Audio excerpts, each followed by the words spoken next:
Bismillahirrahmanirrahim.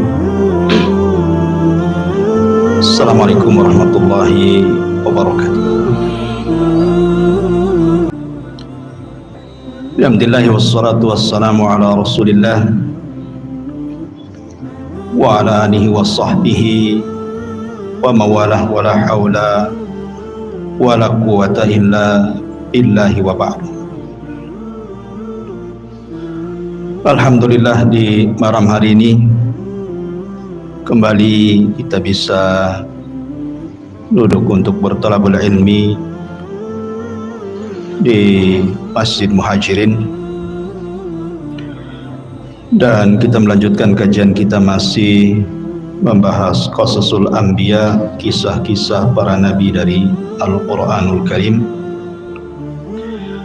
Dan malam ini kita akan membahas tentang kisah Nabi Allah Ya'qub alaihi salatu wassalam. Nabi Allah Ya'qub alaihi salatu wassalam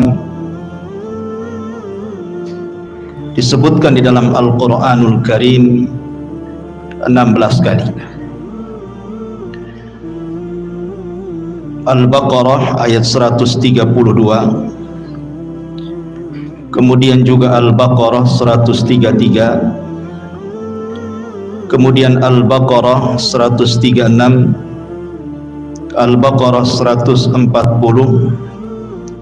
Al-Imran 84, An-Nisa 163, kemudian Al-An'am ayat 84, kemudian Hud 71, kemudian juga disebutkan dalam surah Yusuf ayat 6, kemudian terulang dalam Yusuf 38 dan juga Yusuf 68, kemudian dalam surah Maryam ayat 6, kemudian terulang di Maryam 49, Al-Anbiya 72, Al-Ankabut 27, dan yang terakhir dalam surah Shad ayat 45.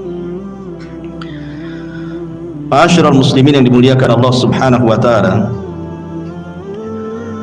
cerita Nabi Ya'qub di dalam Al-Quran memang tidak setertib kisah Nabi Allah Musa, Ibrahim, Nabi Allah Yusuf, dan begitu seterusnya. Kisahnya hanya global saja. Tapi kita akan berusaha untuk menceritakan secara tertib dengan mengambil beberapa kisah Israeli atau Bani Israel untuk sebagai pelengkap saja.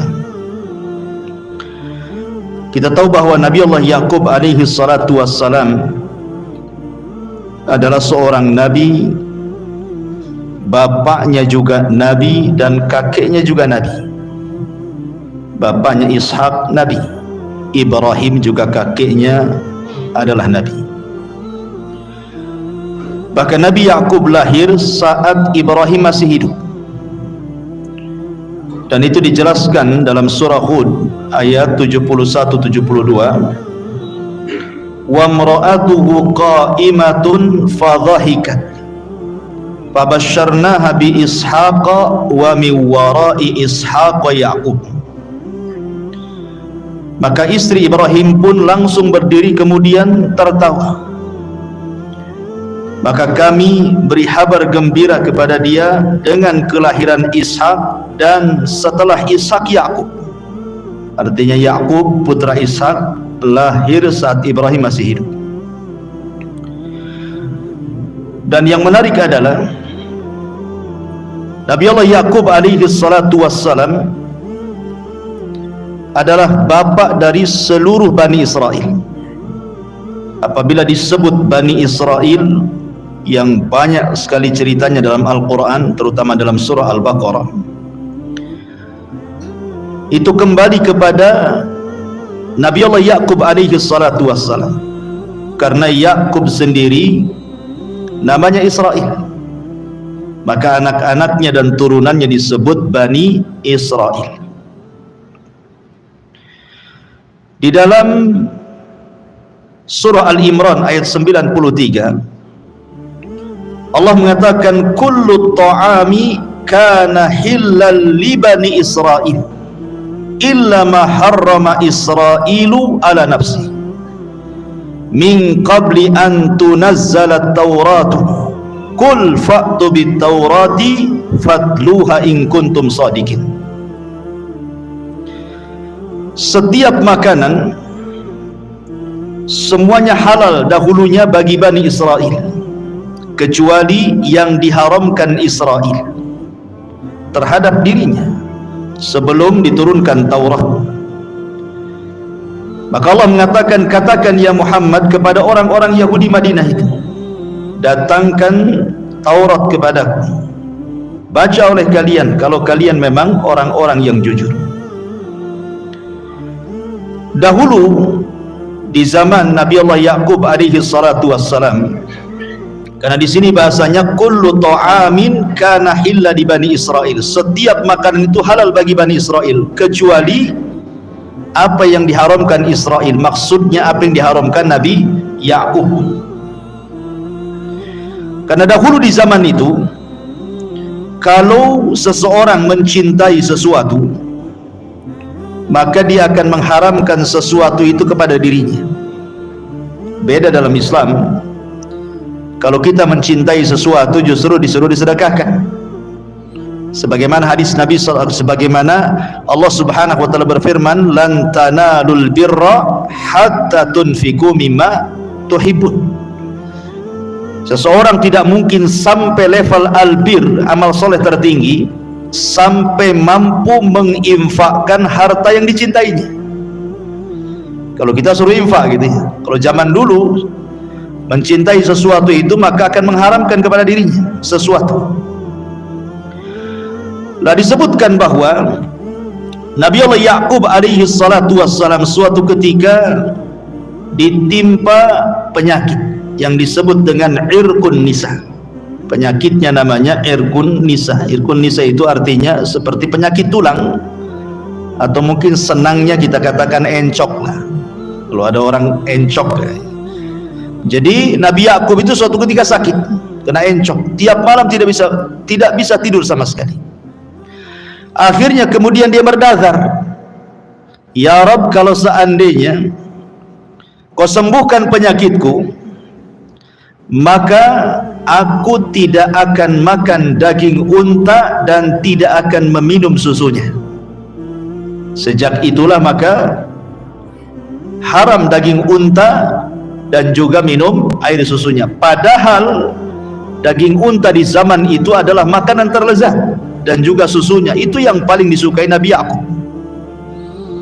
Jadi karena dia ingin sembuh, kalau sembuh kan senang, dan kalau senang orang-orang dulu ya mengharamkan sesuatu kepada dirinya, makanya diharamkan untuk tidak makan daging unta dan juga air susunya. Ma'asyiral muslimin yang dimuliakan Allah Subhanahu wa taala, sebenarnya dalam Islam disebutkan dalam sebuah hadis Nabi sallallahu alaihi wasallam dari Anas ibn Malik radhiyallahu an, dia mengatakan, aku mendengar Rasul bersabda, syifa'u irkin nisa aliyatu syati a'rabiyati tudhabu thumma tujarra salasata ajza thumma yushrabu ala riq fi kulli yawmin juz'un. Dalam hadis yang dikeluarkan oleh Imam Ibnu Majah, kata Anas bin Malik, saya mendengar Nabi SAW bersabda, obat penyakit encok itu adalah buntutnya ekor kambing kampung yang betina, yang dikeringkan kemudian dibagi menjadi 3 bagian, lalu diminum dengan air bersih 1 bagian setiap harinya. Artinya dalam Islam kan ada obatnya gitu. Tapi dulu Nabi Yaqub sudah berobat kemana-mana, tidak sembuh-sembuh, makanya dia bernazar, kalau sembuh penyakit tulangku ini, penyakit encokku ini yang membuat saya tidak bisa tidur malam-malam, maka aku akan haramkan makan daging unta dan juga air susunya. Makanya Allah mengatakan dalam ayat yang saya baca tadi, setiap makanan kul ta'ami kana hilla li bani Israil, setiap makanan awalnya halal bagi Bani Israel, illa ma harrama Israilu ala nafsi, kecuali yang diharamkan Yaqub terhadap dirinya. Maksudnya dia mengharamkan kepada dirinya makan daging unta dan minum air susunya. Ma'asyiral muslimin yang dimuliakan Allah Azza wa Jalla, ada sebuah hadis di zaman Nabi sallallahu alaihi wasallam dari Abdullah ibn Abbas radhiyallahu anhuma. Hadis ini dikeluarkan oleh Ahmad Asy-Syakir, dan hadis ini juga dikeluarkan oleh Imam Ahmad dalam musnadnya dengan sanad yang hasan. Jadi Abdullah ibn Abbas radhiyallahu anhu menceritakan, ada orang-orang Yahudi datang kepada Nabi sallallahu alaihi wasallam, kemudian bertanya 4 soalan. Mereka mengatakan la ya'lamuhunna illa nabi. 4 soalan ini tidak ada yang bisa menjawab kecuali seorang nabi. Kata Nabi sallallahu alaihi wasallam, saluni amma syi'tum, silakan tanya sesuka kamu, walakin ij'alu li dhimmatallah, tetapi apa jaminannya kalau ku jawab? Kalian mau beriman? Maka mereka mengatakan fadzalikalah, terserah kamu.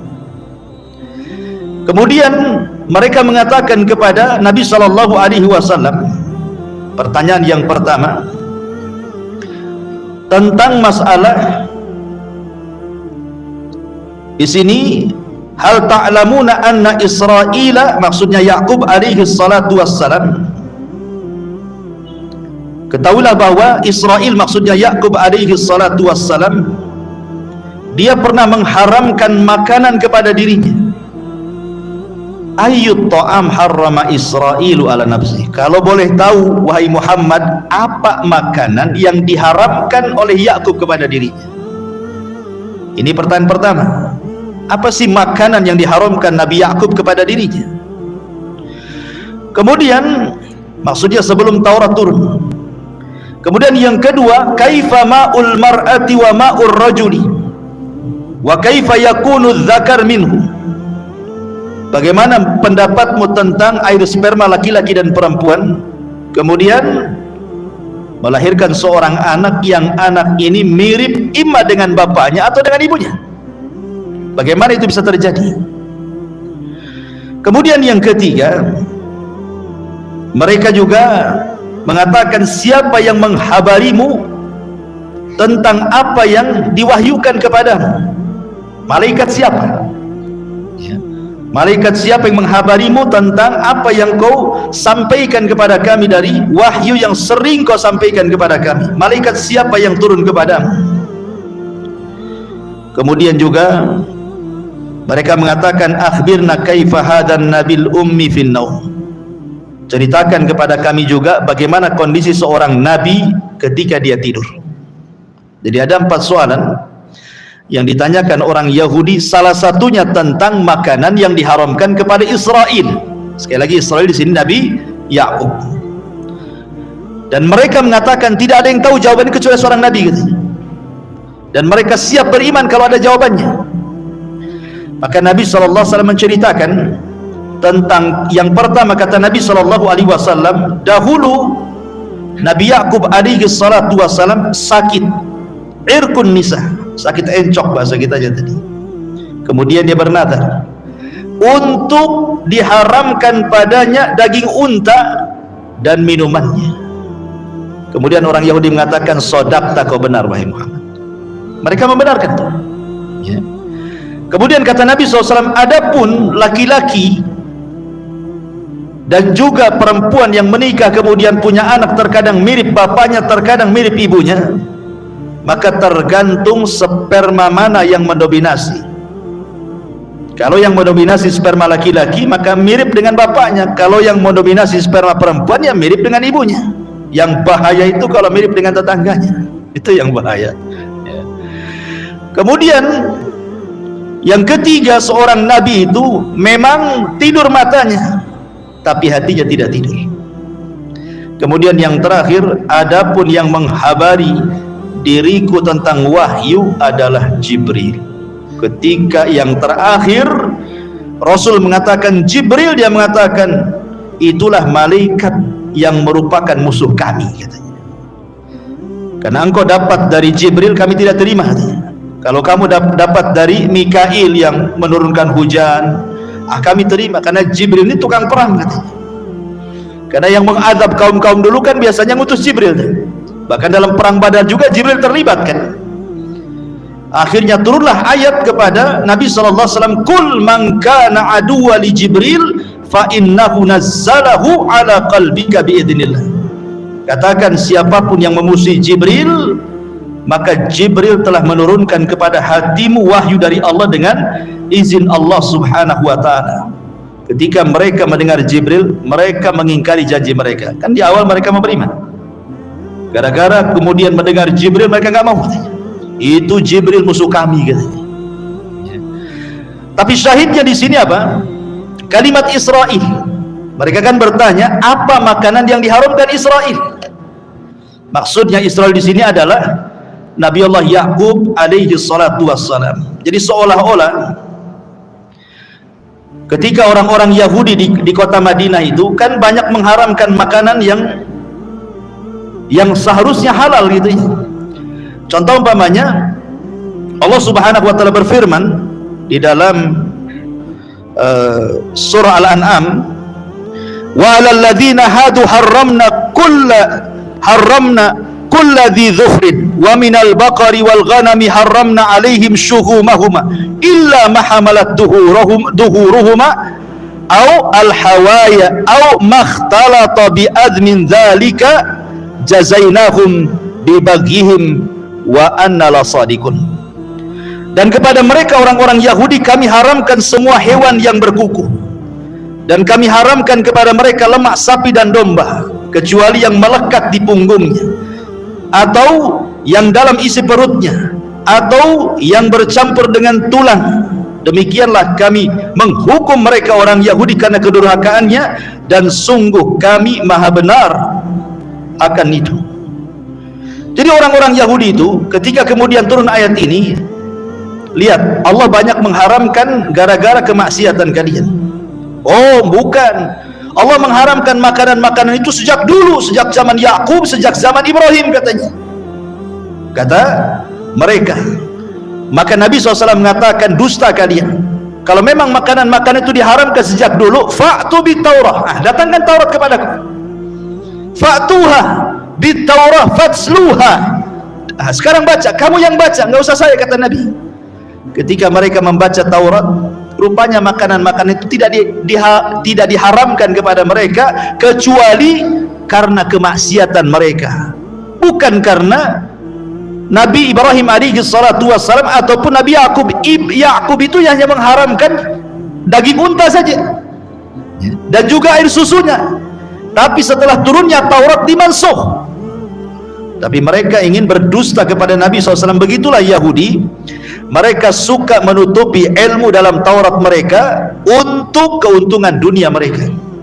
Sama dengan kisah ketika ada dua orang yang berzina dari kalangan Yahudi kemudian datang kepada Nabi, karena mereka kan masih terikat dengan perjanjian dalam piagam Madinah.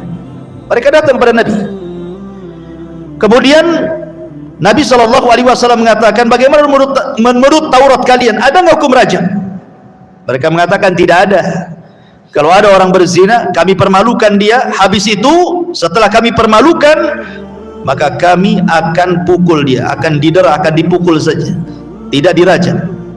Datang Abdullah ibn Salam yang sudah masuk Islam, kadzabtum, dusta kalian. Datangkan Taurat katanya. Datangkan Taurat, baca. Ketika baca, jempolnya menutupi rajam. Jadi namanya ini Taurat ditutupi itu kalimat rajamnya, kemudian dibaca, enggak ada kan?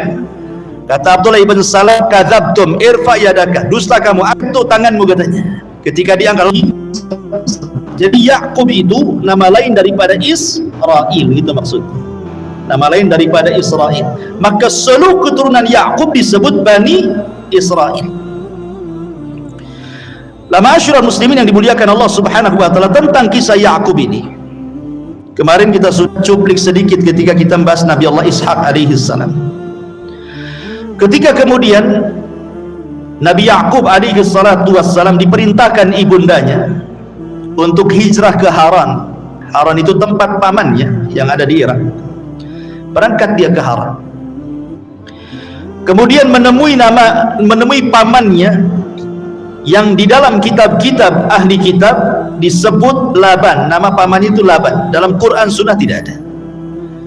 Dan kita juga tidak perlu kemudian sibuk-sibuk menghafal nama pamannya Nabi Yakub, karena tidak tercantum dalam Quran, dalam Sunnah. Ini kan dari kisah-kisah Israiliyat.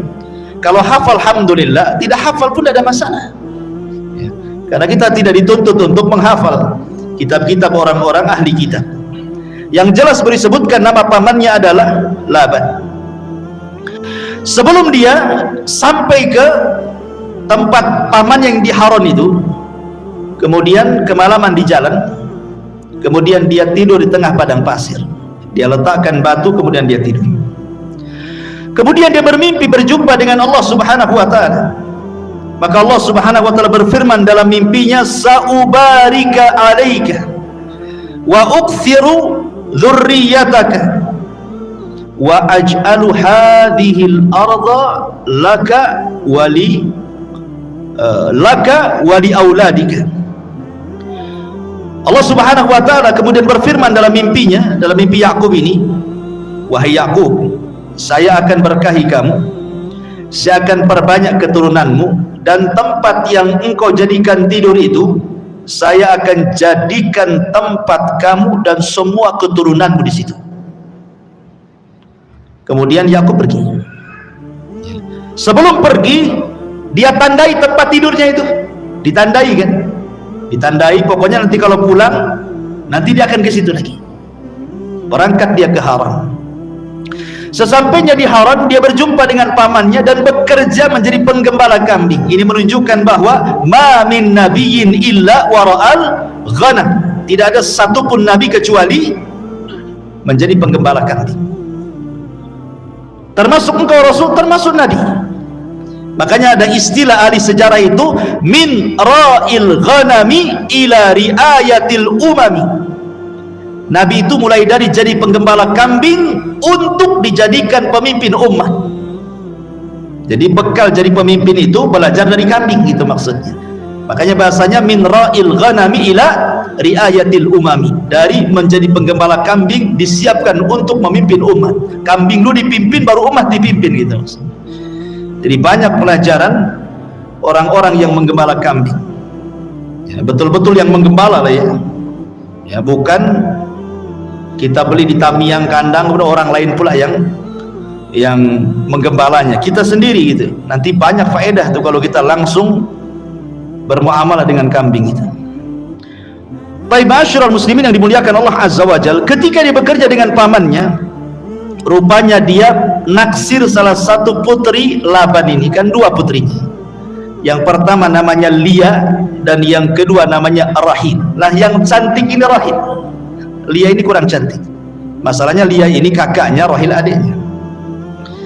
Jadi akhirnya kemudian Nabi Allah Yakub minta kepada Laban, nikahkan salah satu putrimu Rahil kepada. Kata Laban, oh tidak bisa, langsung main dinikahkan. Ada syaratnya. Oh, syaratnya apa? Kau harus bekerja kepadaku 7 tahun.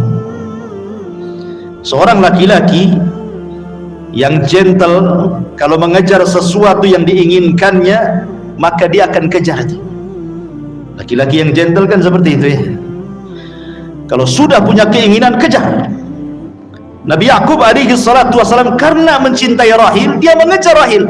Mau 7 tahun, 7 tahunlah saya kerja, katanya. 7 tahun jadi penggembala kambing untuk pamannya. Setelah 7 tahun, akhirnya kemudian dia menuntut janji pamannya Laban ini. Kemudian dia mengatakan, wahai Laban, ya ammi, ya, kapan saya akan dinikahkan dengan putrimu ini? Kemudian tiba-tiba Laban mengatakan, baik, saya akan nikahkan engkau dengan putriku, tapi bukan dengan Rahil. Dengan siapa? Dengan Lia. Akhirnya kemudian Yakub mengatakan, ya ammi, ana uridur Rahil, saya tidak mau Lia, saya mau Rahil. Rahil kan cantik gitu. Itulah laki-laki kan. Laki-laki itu kalau memandang perempuan, dia pasti parasnya dulu. Ya kan, parasnya dulu, cantik tidak, nah, gitu bahasanya. Kaya itu nomor berapa? Kalau perempuan terbalik, nggak perlu tampan, yang penting kaya. Itu kalau perempuan. Kau laki-laki cantik dulu, molek, mau saya. Miskin tidak apa-apa. Kalau laki-laki itu, makanya juga nikmat di sorga, laki-laki itu lebih banyak dikasih perempuan, bidadari. Kalau perempuan tidak dikasih banyak laki-laki, satu saja antum kan itu ya. Tapi banyak kenikmatan yang Allah berikan kepada wanita, karena fitrahnya wanita di dunia saja bukan senang kepada laki-laki saja. Dia suka sandal, suka sepatu, suka tas, suka emas, suka kendaraan, semua suka. Laki-laki itu pakai baju seminggu baru ganti. Ma'asyiral muslimin yang dimuliakan Allah Azza wa Jal, akhirnya kemudian dia bertanya, kok kamu ingkari janjimu? Maka Laban mengatakan, ya Ya'qub, laisa min sunnatina. Ini termasuk bukan sunnah kami di sini. An yatazawwaja sughra qabla al-kubra, katanya. Menikahkan adik sebelum kakak enggak ada di sini gitu. Kakak dulu baru adik. Rupanya sunnah ini pun masih ada di kampung-kampung tuh. Ya kan? Enggak boleh adiknya kawin dulu kalau kakaknya belum kawin, katanya. Ini berlaku nih syariat di zaman itu gitu ya. Oh, enggak bisa, bukan termasuk sunnah kami di sini. Kau harus menikahi kakaknya dulu baru adiknya gitu. Akhirnya kemudian dia mengatakan, tapi saya mau rohil. Oh, nggak masalah, kau nikahi dulu Lia, nanti gampang itu rohil gitu. Menikahlah dia dengan Lia. Kemudian setelah menikah dengan Lia, dia mengatakan, wahai pamanku, saya ingin rohil. Maka Laban mengatakan, baik, saya akan nikahkan kau dengan rohil, tapi tunggu 7 tahun lagi. Kau bekerja 7 tahun lagi kepadaku, habis itu ku nikahkan rohil dengan kamu. Lihat, karena cintanya luar biasa kepada rohil, disabar-sabari dia 7 tahun. Jadi penggembala kambing coba. Akhirnya kan 14 tahun jatuhnya kan. Menunggu seorang rohil harus 14 tahun dia baru mendapatkannya. Tapi begitulah ikhwan. Ma'asyiral muslimin yang dimuliakan Allah Azza wa Jalla. Setelah kemudian 14 tahun lewat, barulah dia menikah dengan rohil. Dari sini menunjukkan bahwa zaman itu syariat poligami boleh menggabungkan dua bersaudari. Tapi di zaman kita Islam datang, tidak boleh antajma'u bainal ukhtaini, menggabungkan dua bersaudari, enggak boleh dalam Islam, kecuali yang satunya meninggal. Nikah dulu dengan kakaknya, meninggal kakaknya, baru turun ranjang ke adiknya boleh. Tapi kalau menggabungkan saat hidup dua-duanya haram, tidak boleh. Tentu karena hikmah yang Allah kehendaki. Allah mengatakan tidak boleh antajma'u bainal ukhtaini, menggabungkan dua bersaudari tidak boleh. Di zaman itu mungkin syariatnya boleh. Ma'asyiral muslimin yang dimuliakan Allah Subhanahu wa taala, akhirnya kemudian Nabi Allah Ya'qub pun akhirnya melengkapi selama 14 tahun, kemudian digenapkan selama 20 tahun dia tinggal bersama mertua dan dengan dua istrinya, Rahil dan juga Laban, Lia. Allah takdirkan ikhwatu fiddin yang dimuliakan Allah Azza wa Jalla, Lia ini memiliki 4 keturunan. Memiliki 4 keturunan. Sementara Rahil yang selama ini wanita dicintainya tidak lahir-lahir keturunan. Akhirnya kemudian seorang wanita wajar, dia akan sedih. Akan sedih apalagi dia dipoligami kan begitu ya. Tengok madunya banyak anaknya. Pasti tentu seorang bapak akan lebih cinta dengan anak-anak dari istri madunya kan gitu. Seperti kisahnya Ibrahim dengan Hajar. Ketika Hajar punya anak, cemburulah ini Sarah ini. Tetapi cemburunya Sarah ini kemudian meminta agar Hajar dipisahkan dengan dia, menjadi sebuah hikmah. Akhirnya Hajar dipindah ke Mekah. Jadilah Mekah hari ini. Lah ini juga kasusnya sama. Akhirnya kemudian Rahil pun karena dia cemburu dengan Lia, dia hadiahkan budaknya. Satu budaknya dihadiahkan kepada Ibrahim alaihi salatu wassalam. Kemudian melihat bahwa Rahil menghadiahkan budaknya, oh Lia pun sama. Dia tidak mau kalah, dihadiahkan juga budak perempuannya. Maka digaulilah dua budak ini, rupanya masing-masing punya 2 putra. Baik dari budaknya Lia ataupun budaknya Rahil. Rahil dia kunjung punya anak. Subhanallah, makin sedih dia. Budaknya sudah punya anak 2, budak dia sudah punya anak 2 dan budaknya dia sudah punya anak 2, dia masih tak punya anak juga. Subhanallah. Akhirnya dia berdoa kepada Allah Subhanahu wa taala, terus berdoa. Subhanallah, Allah Subhanahu wa taala rahim. Nabi Allah Zakaria alaihi salatu wassalam tidak putus asa berdoa untuk punya keturunan. Akhirnya dianugerahi Yahya ibn Zakaria. Maka dengan terus berdoa, akhirnya kemudian Allah kabulkan Rahil punya anak 2. Pertama Nabi Yusuf, kemudian lahir lagi adiknya namanya Binyamin. Ya, namanya Binyamin. Kemudian Lia punya anak 2 lagi. Jadi genap menjadi 12 keturunan daripada Nabi Allah Yakub alaihi salatu wassalam. Jadi Yakub punya 12 anak. Makanya ketika Nabi Yusuf alaihi salatu wassalam bermimpi, apa kata Yakub? Ketika Yusuf mengatakan ahada asyara kaukaban, aku melihat 11 bintang sujud kepada aku. Maksudnya 11 bintang itu saudaranya gitu ya, 11 dari saudaranya, dengan dia 12. Baik, masyarakat muslimin yang dimuliakan Allah Subhanahu wa taala. Kemudian setelah punya anak dan keturunan dan tinggal selama 20 tahun bersama Laban pamannya, dan Allah Subhanahu wa taala menganugerahkan kepada Yakub banyak harta dan banyak anak, kan sebagaimana mimpinya di padang pasir tadi kan. Allah mengatakan dalam mimpinya bahwa aku akan berkahi engkau, aku akan perbanyak keturunan engkau, dan aku akan jadikan tempat engkau tidur ini tempat untuk tinggalku di situ, dan juga keturunan. Makanya kemudian dia hartanya banyak, anaknya banyak. Subhanallah, nikmat yang luar biasa. Kemudian setelah 20 tahun bersama Laban, dia pun pulang ingin berjumpa dengan ayahnya di Palestina, di Palestina sana, Nabi Allah Yakub, Nabi Allah Ishak alaihi salatu wassalam, dan juga abangnya namanya Lais. Kemudian harta itu dibagi kepada keduanya, kepada ayahnya Yakub dan kepada ayahnya Yakub Ishak, dan juga kepada saudaranya Lais. Kemudian dia mengunjungi tanah yang pernah dia mimpi di situ. Akhirnya kemudian setelah dia kembali dan mendapati tanah yang pernah dia tidur dan masih ada tanda alamatnya, padahal sudah 20 tahun tuh, alamat itu tidak hilang. Itu karena kuasa Allah Subhanahu wa taala.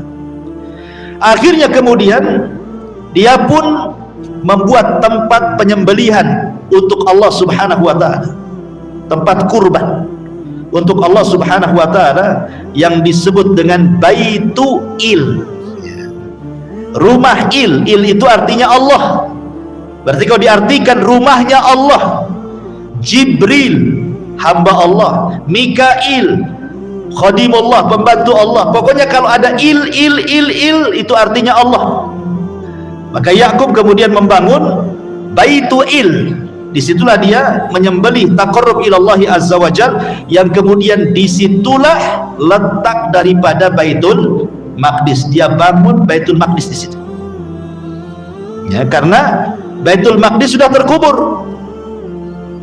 Dialah yang kemudian meninggikan lagi bangunannya. Ya, Masjidil Aqsa lah kalau sekarang ya. Itu ditinggikan lagi dan menjadilah tempat ibadah Yakub dan seluruh keturunannya di situ. Kalau kita sedikit cerita tentang pembangunan Masjidil Aqsa, ikhwatul fiddin muliakan Allah Subhanahu wa taala, sedikit kita melenceng sedikit, tidak apa-apa, masih ada kaitannya di sini. Ada yang mengatakan bahwa Masjidil Aqsa itu yang membangun adalah malaikat yang pertama kali. Tetapi pendapat ini banyak yang ditolak. Tapi yang betul bahwa yang membangun Baitul Maqdis adalah Nabi Adam alaihi salatu wassalam setelah membangun Masjidil Haram. Jaraknya 40 tahun. Sebagaimana hadis Abi Dzar yang sahih, ketika Rasul ditanya antara jarak pembangunan Haram dengan Baitul Maqdis berapa tahun, Rasul mengatakan arba'ina sanatan, 40 tahun. Haram dulu, setelah 40 tahun baru Aqsa ya. Lah kemudian setelah Adam alaihi salatu wassalam, maka Al-Quds itu, Madinatul Quds itu dikuasai oleh kaum yang disebut Yabusiyun. Orang-orang Yabusiyun itu sekitar tahun 3000 sebelum Masehi sampai dari tahun 1550 sebelum Masehi sampai 3000 sebelum Masehi. Sampai kemudian datanglah kabilah yang disebut dengan Kan'aniyah atau Kan'aniyun. Mereka lah yang kemudian membangun Madinatul Quds, yang dulu disebutnya adalah Aru Shalim, yang disebut dengan Madinatul Salam. Nah, sekarang disebut dengan Yerusalem lah bahasa kita. Ya. Kemudian setelah itu pada tahun 1000 sebelum Masehi itu kan datang Faraina, orang-orang Faraina menguasai. Kemudian setelah itu datang orang-orang Amalikah.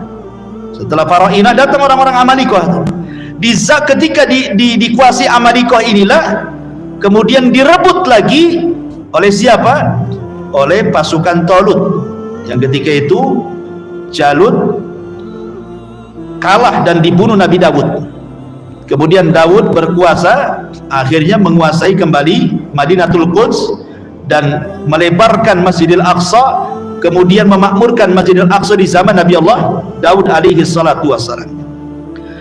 Kemudian setelah Daud meninggal, diteruskan oleh Nabi Allah Sulaiman. Lah Nabi Allah Sulaiman alaihi salatu wassalam kemudian merenovasi kembali Masjidil Aqsa. Bahkan setelah selesai dia membangun Masjidil Aqsa, dalam hadis yang sahih, Nabi Sulaiman alaihi salatu wassalam ketika sudah selesai membangun Baitul Maqdis itu, dia berdoa dengan 3 doa kan. Doa yang pertama, agar dia bisa berhukum yang sesuai dengan hukum Allah. Doa yang kedua, bahwa dia minta kepada Allah agar kekuasaan yang Allah berikan kepadanya tidak diberikan kepada orang setelahnya. Makanya ketika Nabi SAW dalam sholatnya kemudian diganggu setan, akhirnya dicekik sama Nabi setan itu sampai liurnya terasa dingin di tangan Rasul. Kemudian diceritakan para sahabatnya, kata Rasul, kalau seandainya aku tidak teringat dengan doanya Sulaiman, sudah ku gantung itu si setan itu di tiang masjid kan, itu ya kata Nabi. Tapi ku lepaskan itu. Kemudian yang ketiga, saya meminta kepada Allah Subhanahu wa ta'ala, siapapun yang datang ke Masjidil Aqsa, dia tidak ada niat kecuali untuk sholat, maka keluar dosanya diampuni seperti anak yang baru dilahirkan oleh ibunya. Nabi SAW ketika bersabda seperti ini, Rasul mengatakan, adapun yang 2 sudah Allah kabulkan. Adapun yang 2 sudah Allah kabulkan. Berhukum dengan hukum Allah dan meminta agar kekuasaannya cukup sampai dia saja. Jangan ada orang yang berkuasa setelahnya seperti Sulaiman.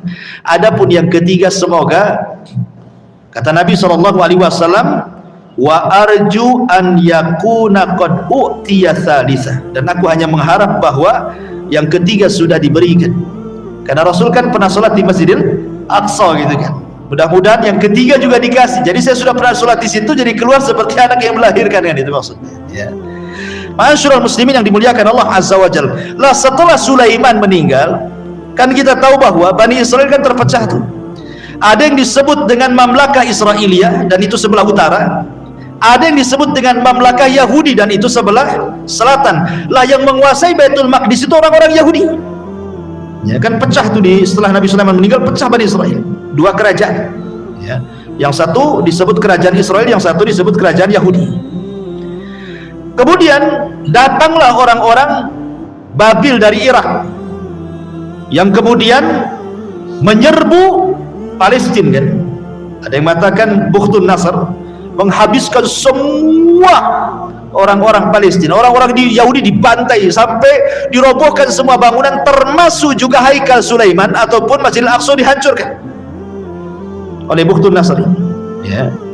Baru kemudian setelah Bukhtun Nasr berkuasa dan orang Yahudi banyak yang jadi tawanan, kemudian yang lain juga kemana-mana cari suaka, perempuan, anak-anak jadikan budak, baru setelah itu Persia menyerang, Babil kalah ya. Karena Persia ketika menyerang Babil ini atas bantuan orang-orang Yahudi itu ya, makanya kemudian Persia mengembalikan tawanan-tawanan Yahudi yang ada di Irak untuk kembali ke Baitul Maqdis dan membangun lagi Baitul Maqdis ya, di tangan Persia itu. Sampai akhirnya Persia dikalahkan Romawi. Akhirnya kemudian mereka pun menjadi budak lagi di bawah Romawi Nasrani. Ya, orang-orang Nasrani kan orang-orang Yahudi. Ya. Sampai akhirnya kemudian Romawi pun pecah menjadi dua, ada Imperium Romawi, ada Imperium Byzantium ya. Lah, yang Imperium Byzantium inilah sebelah timur, kalau yang Romawinya sebelah barat gitu ya. Lah, barulah kemudian dia membangun, orang Romawi Byzantium ini membangun gereja. Makanya kan dekat Masjid Al-Aqsa kan ada gereja juga di situ. Gereja yang disucikan orang Nasrani disebut dengan Kanisatul Qiyamah sampai hari ini. Ya, makanya kenapa Baitul Maqdis itu disucikan orang Yahudi, disucikan orang Nasrani, disucikan orang Islam. Tiga agama di situ semua. Ya. Sampai akhirnya kemudian orang Persia datang lagi, kemudian menyerang Romawi kalah, tapi kemudian Romawi berhasil mengalahkan Persia, sampai kemudian akhirnya datang Nabi Shallallahu Alaihi Wasallam. Intinya bahwa itu sekilaslah cerita tentang pembangunan Baitul Maqdis atau Masjid Al-Aqsa. Kembali kepada cerita Nabi Allah Yaqub alaihi salatu wassalam. Lah, Nabi Yaqub alaihi salatu wassalam ketika kemudian sudah sampai bersama ayahnya membangun Baitul Maqdis di situ, kemudian membangun Masjidil Aqsa kembali, dibangun kembali gitu ya. Jadi bukan dari awal, tidak, karena asasnya sudah ada, pondasinya sudah ada. Asik roboh dibangun gitu saja. Sama juga dengan kasusnya Ka'bah kan gitu. Ka'bah kan gitu juga, roboh dibangun lagi kan. Sampai ke yang terakhir di zaman Abdullah ibn Zubair kan, dirobohkan dibangun lagi. Karena ketika itu Abdullah ibn Zubair mengatakan bahwa ini bangunan Quraisy, tidak sama dengan bangunan Ibrahim. Dirobohkan sama Abdullah bin Zubair ketika menjadi khilafah di kota Madinah. Akhirnya dibangun seperti bangunan Ibrahim. Tetapi setelah Abdullah bin Zubair mati di tangan Hajjaj, Abdul Malik ibn Marwan tidak tahu hadisnya, dirobohkan lagi sama dia. Dibangun lagi balik seperti bangunan Quraisy. Setelah diingatkan Abdul Malik ibn Marwan itu bahwa Rasul pernah ngomong sama Aisyah bahwa dia akan merobohkan, tapi karena takut fitnah kaumnya nggak jadi. Barulah kemudian Abdul Malik ibn Marwan merasa menyesal, kalau aku tahu aku akan biarkan itu. Kemudian di zaman itu kan Imam Malik rahimahullah telah pernah ditanya, wahai Imam, bagaimana kalau kau sarankan kepada penguasa? Karena di zaman Imam Malik kan, Imam Malik itu ulama yang paling disegani penguasa. Takut penguasa kepada Imam Malik itu. Jadi memungkinkan Imam Malik ngomong sama penguasa kan, gimana kalau Ka'bah itu kita robohkan saja, kemudian kita bangun seperti bangunan Ibrahim? Kata Imam Malik, jangan, nanti akan jadi permainan penguasa, dirobohkan, dibangun sampai kapan? Kata gitu. Akhirnya ya sampai seperti ini sekarang, Ka'bah masih dalam bentuk bangunan orang-orang Quraisy, bukan dalam bentuk bangunan Ibrahim. Karena kalau dalam bentuk bangunan Ibrahim, Hijar Ismail itu masuk ke dalam, ya, masuk ke dalam gitu ya, dan pintunya dua, dan pintunya di bawah, ada pintu masuk, ada pintu keluar. Karena kan pintunya tinggi, satu lagi pintunya kan itu. Ya, jadi orang-orang tertentu saja yang masuk. Kalau kan semua orang bisa masuk Ka'bah. Ya. Intinya bahwa ma'asyiral muslimin yang dimuliakan Allah Azza wa Jalla, akhirnya kemudian Nabi Yaqub pun hidup bersama keluarganya. Ada yang mengatakan bahwa ketika Allah Subhanahu wa taala berfirman di dalam surah Al-Baqarah ayat 136, qulu amanna billah wa ma unzila ilaina wa ma unzila ila Ibrahim wa Ismail wa Ishaq wa Yaqub wal asbat. Di sini ada kalimat asbat. Ya. Katakan, kami beriman kepada Allah dan apa yang diturunkan kepada kami dan apa yang diturunkan kepada Ibrahim, Ismail, Ishaq, Yaqub dan asbat. Siapa asbat di sini? Ada yang mengatakan seperti Al-Imam At-Tabari dalam tafsirnya mengatakan asbat itu adalah 12 putra Yakub disebut asbat. Jadi 12 putra Yakub itu disebut asbat yang disebutkan dalam Al-Baqarah 136. Itu menurut At-Tabari. Kenapa demikian? Karena dalam bahasa Arab asal lafaz, asal kalam itu tidak boleh ada takdir, tidak boleh ada kalimat-kalimat yang tersembunyi. Kita harus memahami secara zahir ayat. Tetapi pendapat ulama tafsir yang lainnya tidak, asbat itu bukan anak-anak Yakub. Ya, karena asbat itu adalah kabilah yang banyak melahirkan para nabi. Asbat itu kabilah yang banyak melahirkan para nabi. Menurut para ulama bahwa asbat itu adalah sebuah kabilah Bani Israel seperti kabilah Arab ya Bani Ismail begitu. Jadi melahirkan, dia hanya kabilah yang dalam kabilah itu melahirkan banyak nabi. Jadi ini khilaf adalah apakah Asbat ini anak-anak Yakub ataukah kabilah Bani Israel. Tapi pendapat yang kuat bahwa Al-Asbat itu bukan anak-anak Yakub, tetapi keturunan daripada anak-anak Yakub yang kelak akan ada satu kabilah, banyak lahir nabi-nabi dari situ. Itulah disebut Asbat. Dengan 3 alasan kata para ulama. Satu, Al-Asbat itu diambil dari kata-kata As-Sibtu.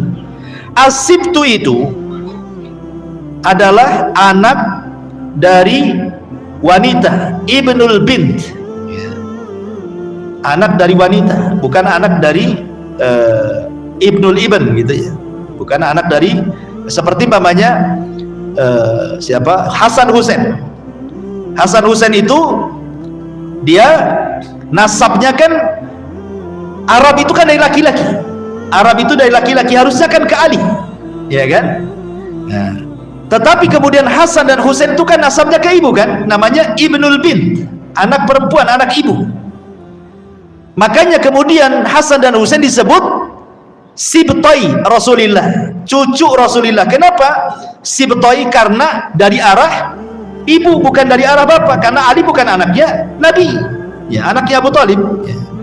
Kalau Ibnul Ibn dalam bahasa Arab disebut Hafid namanya, ya. Kalau memang turunan bapak itu disebut Hafid, kalau turunan ibu disebut Sib. Anak-anak Yakub tidak pantas disebut Al-Asbat, karena memang turunan daripada Yakub, laki-laki, ya kan? Ini satu bantahannya. Yang kedua, tidak ada dalil yang mengatakan Asbat itu adalah anak-anaknya Yakub. Kemudian yang paling kuat dalilnya adalah Asbat itu kan banyak para nabi yang keluar dari situ, sementara anak-anak Yakub itu tidak ada sifat-sifat kenabian kecuali Yusuf. Buktinya apa? Buktinya yang mencelakakan Nabi Yusuf, saudara-saudaranya dicemplungkan ke sumur kan itu. Ada pemikiran untuk dibunuh, ada pemikiran untuk dibuang ke hutan, dan begitu seterusnya. Ini bukan sifat nabi, bukan sifat al-anbiya, para nabi kan itu. Makanya ulama tafsir mengatakan Al-Asbat itu yang sahih, dia adalah keturunan Yakub, bukan anak-anak Yakub. Yang nanti ada sebuah kabilah namanya Asbat, banyak keluar para nabi dari situ. Itulah yang dimaksud Al-Asbat pada surah Al-Baqarah 136. Ma'asyiral muslimin yang dimuliakan Allah Subhanahu wa taala.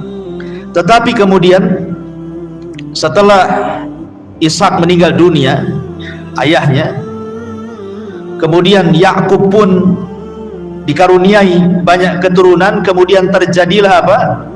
Terjadilah pembuangan atau rencana pembunuhan kepada Nabi Yusuf alaihi salatu wassalam. Kemudian mereka, saudara-saudara Yusuf itu kan berkilah, dia ngeles gitu ya, bahwa dia dimakan serigala, padahal jelas-jelas dicemplungkan ke sumur gitu ya. Tapi Yakub tahu.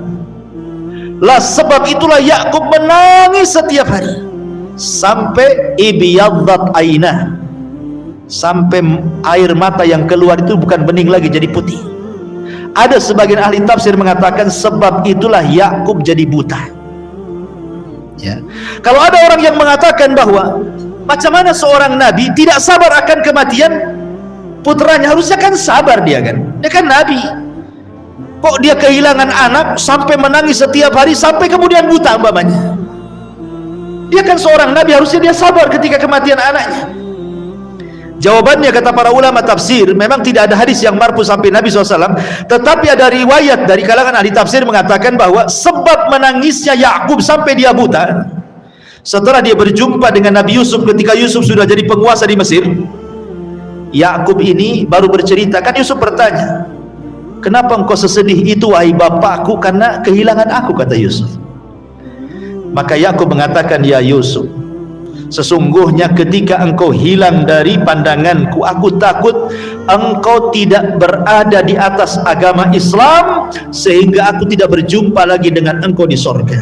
Itu alasannya, ya. Jadi Yakub itu menangisi Yusuf karena dia kan tahu Yusuf ini memang anak yang dicintai oleh Yakub dari semua anak-anaknya. Walaupun semua anak Yakub, tetapi itulah Allah takdirkan, terkadang ada seorang bapak melebihkan kecintaan kepada salah satu anaknya, kan begitu.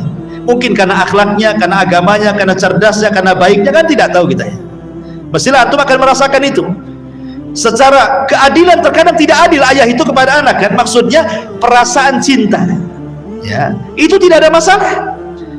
Kalau cinta kepada anak tidak adil itu tidak ada masalah. Sama dengan orang yang berpoligami, lebih mencintai salah satu istri tidak ada masalah. Seperti Rasul lebih mencintai Aisyah radhiyallahu anha dibandingkan istri yang lainnya, karena cinta itu tidak bisa diadili.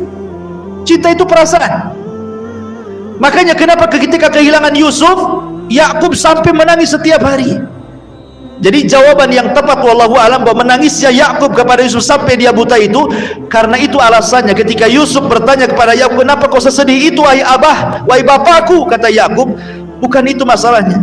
Ketika engkau hilang, aku takut kalau engkau tidak lagi beragama buyutmu, maksudnya Ibrahim, agama Islam, sehingga aku dan engkau tidak akan berjumpa lagi di sorga. Makanya aku sedih, ya. Makanya kenapa ma'asyiral muslimin yang dimuliakan Allah Azza wa Jalla, ketika Yakub sudah mendekati ajalnya, wasiat Yakub apa? Idh hadara Yaqubul maut, ketika Yakub mendekati kematiannya, kan dia kumpulkan banihi, semua anak-anaknya. Apa pertanyaan Yakub? Ma ta'buduna mim ba'di, kan begitu. Kira-kira apa yang kalian akan sembah sepeninggalku, kata Yakub kepada anak-anaknya. Baru anaknya mengatakan, ya kami menyembah Tuhannya Ibrahim, Ishak, engkau, dan begitu seterusnya, kan begitu. Tapi lihat bagaimana seorang nabi menanamkan tauhid kepada anak-anaknya. Karena itulah dakwah para nabi. Yang pertama didakwahkan adalah soal akidah, soal tauhid, soal tauhid, mengajak manusia untuk mengesahkan Allah Subhanahu wa taala. Ada sebuah riwayat saat detik wafatnya Yakub ini, didatangi malaikat. Sekali lagi ini tidak ada hadis yang marfu, tetapi ada mufassir ahli tafsir yang kemudian menceritakan ini. Mungkin diambil dari kisah Isra, wallahu a'lam. Jadi ketika Yakub ini mendekati waktu ajalnya, maka dia berdoa kepada Allah Subhanahu wa taala untuk jangan diwafatkan kecuali dikirim 1 atau 2 tanda. Maka ketika betul-betul tanda itu sudah diberikan Allah Subhanahu wa taala dan Yakub tidak tahu tanda itu, tanda apa itu, maka malaikat maut datang. Kemudian Yakub bertanya, bukankah aku sudah meminta kepada Allah agar jangan engkau cabut nyawaku kecuali setelah Allah kirim tanda-tanda itu kepadaku? Kata malakul maut, Allah sudah kasih tanda 3 lagi kepadamu, katanya. Kata Yakub, apa itu? Kata yang malaikat maut, yang pertama uban yang ada di kepala. Itu 1. Ingat, yang ada uban di kepala.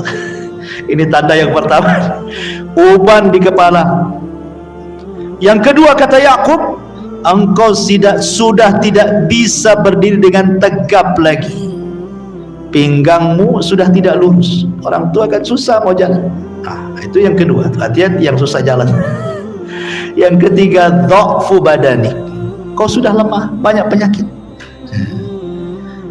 Akhirnya kemudian malakul maut mencabut nyawa Yakub, tapi sebelum dia meninggal dia berpesan kepada Nabi Yusuf agar jasadnya jangan dikubur di Mesir. Dia minta dikuburkan di samping Ishak di Khalil di Palestina sana. Ya. Tetapi di sini ma'asyiral muslimin yang dimuliakan, bagaimana lihat berapa banyak orang, ini kan tanda-tanda umum ya, bukan tanda-tanda kepada Yakub saja. Tanda-tanda seperti ini hampir semua adalah. Ya, orang-orang tua kan ada semua tuh. Rata-rata orang yang sudah meninggal, sudah tua, ya 3 tanda ada semua lah, kan itu. Masalahnya 3 tanda sudah ada pun merasa dia akan hidup selamanya. Jama'a malahu wa addada yahsabu anna malahu akhlada. Dia merasa bahwa hartanya bisa mengekalkan hidupnya. Padahal aina ma takunu yudrikumul mautu walau kuntum fi burujin musayyadah. Di mana saja kau berada, kematian itu akan menjemput kalian. Apalagi di zaman sekarang, ya, tanda-tanda tua akan mati itu terbantahkan di zaman sekarang. Kenapa?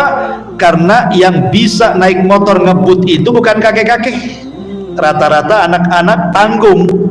Semua yang mati di jalan-jalan anak-anak tanggung semua, kan. Anak SMP, SMA itu lebih banyak yang mati daripada orang tua. Orang tua tak bisa trek-trek, kan. Ya. Artinya bahwa tua itu bukan tanda kematian, walaupun tua sudah mendekati kematian. Karena buktinya anak muda banyak yang meninggal. Sama dengan sakit. Sakit bukan tanda kematian, tapi sakit mendekati kematian. Banyak orang sehat mati. Ya. Makanya di sini masyarakat ibrahnya bahwa kematian itu bukan di mana, tapi bagaimana caranya kita mati. Ya, caranya matilah di atas husnul khatimah. Wallahu a'lam bishawab. Ini di antara sekilas kisah Nabi Yakub alaihi salatu wasallam, dan minggu depan ini kisah yang menarik sekali yang disebutkan oleh Al-Quran ahsanul qasas, sebaik-baiknya kisah dalam Quran, yang Allah Subhanahu wa taala firmankan, ya, bahwa sebaik-baiknya kisah dalam Al-Quran adalah qissatu Yusuf alaihi salatu wassalam. Banyak ibrah karena kisah Nabi Yusuf ini lengkap masalahnya, yang mulai dari kecil sampai kemudian safarnya sampai ke Mesir, sampai macam-macam, banyak pelajaran, dan insyaallah kita akan sampai kepada pembahasannya. Sebelum saya tutup, kita buka tanya jawab. Kalau ada yang bertanya silakan. Tidak ada? Alhamdulillah. Kita tutup. Subhanallah bihamdika asyhadu an la ilaha illa anta astaghfiruka wa atubu ilaik. Allahu ta'ala alam. Assalamualaikum warahmatullahi